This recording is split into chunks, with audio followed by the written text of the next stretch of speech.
Bonjour et bienvenue à cette nouvelle session d'hydrothérapie. Aujourd'hui, nous allons voir les complications qu'il peut y avoir avec une arthrose de début et pour lesquelles je donnerai aussi les remèdes et je terminerai en donnant quelques conseils pour l'hiver. Donc, je rappelle que le majeur gauche qu'on voit ici il y a toujours un début d'arthrose ou une arthrose de début, donc avec douleur, c'est-à-dire de l'inflammation et une tendance à la déformation aussi. Nous avons vu déjà les difficultés que cela pose, notamment en ce qui concerne l'utilisation d'applications chaudes ou froides ou encore la façon de mettre le cataplasme, puisque ça m'avait amené à créer un lit avec la telle dans la vidéo 23 afin d'essayer de contenir douleur et aggravation de la déformation. Cela, j'ai pu l'éviter. Le doigt ne s'est pas déformé davantage, mais il peut y avoir d'autres complications et c'est dû au fait que l'inflammation et l'arthrose demandent des applications diamétralement opposées, puisque l'inflammation demande le froid, tandis que l'arthrose demande le chaud. Et la complication qu'il peut y avoir, c'est celle de gonflement. Parce que si on met une application chaude, elle peut faire gonfler l'inflammation. Souvenez-vous du cas du doigt qu'on a vu chez Kneb dans la vidéo 22. Tandis que si on met une application froide, elle peut faire gonfler l'arthrose. Cela, je l'avais remarqué dès la guérison spontanée de mon index gauche, et c'est pourquoi j'y avais attiré l'attention dès le début dans la vidéo de l'index gauche à l'idée cachée derrière le cataplasme de paille d'avoine. Elle date d'octobre 2015 et vous la trouverez en parcourant ma chaîne YouTube. Donc, durant ces 6 semaines, j'ai eu affaire à des gonflements. Est-ce que c'est grave? Ben non, parce qu'ils vont et viennent. Ceci dit, même sans la complication de l'inflammation, gardez toujours à l'esprit qu'il peut y avoir gonflement dès qu'il y a contact avec le froid. C'est pourquoi j'insiste toujours, à l'instar de Kneb d'ailleurs, que le cataplasme pour l'arthrose doit être chaud à tout moment et dès qu'il devient froid, il faut le remplacer. Donc même la couche extérieure de laine, moi j'utilise de polyester parce que je trouve que ça remplace avantageusement la laine, elle doit être un peu humide et chaude. Et si même Kneb, qui est un adepte quasiment inconditionnel du froid, insiste sur ce point, croyez bien qu'il a toutes les raisons de le faire. Le froid est vraiment l'ennemi numéro 1. D'ailleurs, ce n'est pas pour rien que les personnes pensionnées déménagent souvent vers des climats plus cléments, c'est pour leur arthrose. Si gonflement il y a aussi des remèdes, et je les ai utilisés.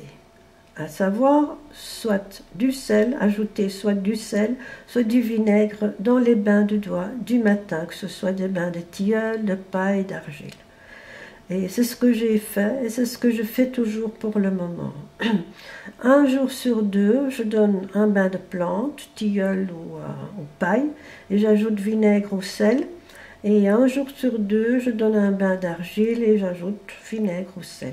Et ces bains d'argile font le plus grand bien. On sait que l'argile traite l'inflammation, mais aussi les brûlures. Je me suis une fois brûlé le pied il y a quelques années, certainement au 2e degré, et je l'ai guéri rien qu'avec des bains d'argile. Toutes les 4 heures un bain d'argile. Je n'osais pas aller chez le médecin, je l'avoue. Eh bien, en 2 semaines c'était guéri et j'ai fait une 3e semaine pour être sûre.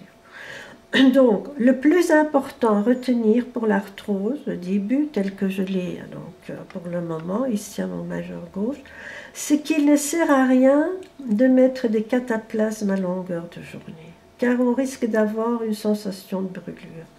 Donc, ne rien forcer, on ne pourrait d'ailleurs pas forcer. Quand il y a une sensation de brûlure, on arrête automatiquement. Donc, rien forcer, et moi je fais donc des bains alternatifs comme expliqué, et si possible, un cataplasme par jour, et donc dans une attelle transformée en lit. Et pour le reste, laissez le temps faire son travail. Je vais maintenant, avant de montrer les photos, lire un petit passage justement de Kneipp sur le vinaigre. Donc, dans les inflammations produites par des contusions et des heurts, on emploie le vinaigre parce qu'il est un résolutif. Il empêche la putréfaction.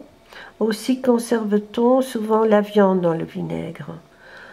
On lave encore souvent les plaies avec du vinaigre pour éviter que la gangrène s'y mette. La guérison suit d'autant plus rapide. En faisant un lavage avec du vinaigre, on empêche souvent aussi le sang de se déposer sur un membre à la suite d'une contusion. Le vinaigre donne de la souplesse aux jambes. Les plus fortes contusions sont guéries par le vinaigre. Quand une inflammation se produit à la suite d'une fracture de la jambe, le vinaigre rend encore de très bons services. L'enflure se dissout et le sang est remis en circulation.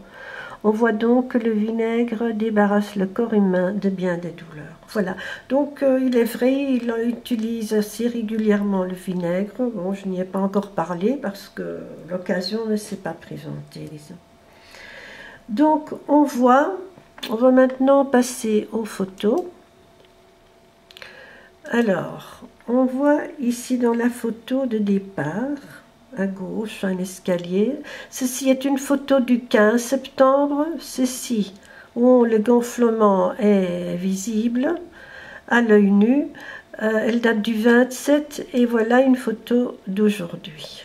Donc on voit que ça gonfle et que ça dégonfle. La meilleure photo, je trouvais celle-ci. Donc on voit que ici il y a encore un escalier et ici c'est plus plat à gauche.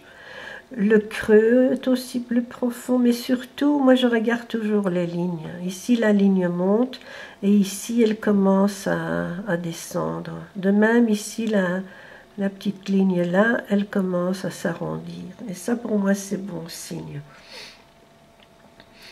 Donc